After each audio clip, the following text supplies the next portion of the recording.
வறுமையின் பிடியில் இருந்தாலும் நம்பிக்கையோடு போராடும் ஒரு இளைஞனின் கதை இது. ஜோன் ஒரு ஏழை தொழிலாளி. அவன் வாங்கும் சம்பளம் அவன் பெரிய குடும்பத்திற்கு ஒருவேளை சோற்றுக்கே பற்றவில்லை.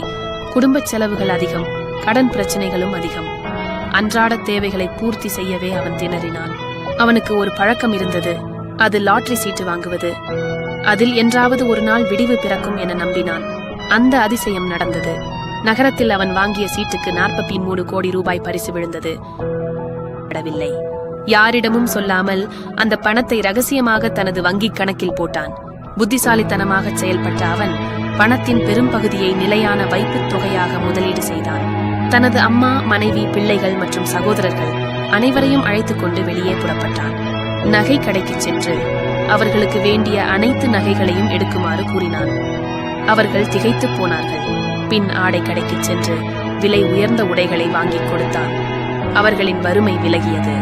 ஒரு பெரிய உணவகத்திற்கு சென்று இதுவரை ருசித்திடாத உணவுகளை வாங்கித் தந்து குடும்பத்தை மகிழ்வித்தான். தனது ஒவ்வொரு சகோதரர்களுக்கும் தலா 1 கோடி ரூபாய் என பிரித்துக் கொடுத்தான். அவர்கள் வாழ்வில் ஒளியேற்றினான்.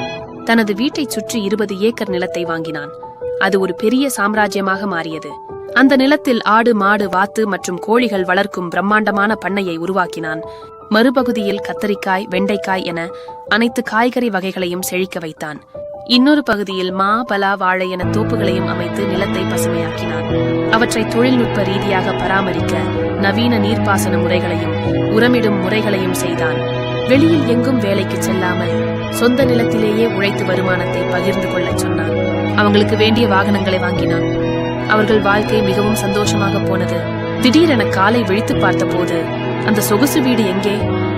அவன் தனது பழைய பாயில் கிடந்தான். கண்டதெல்லாம் கனவு என அறிந்தும் அவன் வருந்தவில்லை. கனவிலாவது இது நடந்ததே என சிரித்துக் கொண்டே வேலைக்கு கிளம்பினான். இந்த கதை உங்களுக்கு பிடித்திருந்தால் உங்கள் கற்பனைகளை கமெண்டில் கூறுங்கள். நன்றி. உங்களுக்கும் இப்படி கனவு வந்திருக்கிறதா? கமெண்ட் செய்யுங்கள். நன்றி.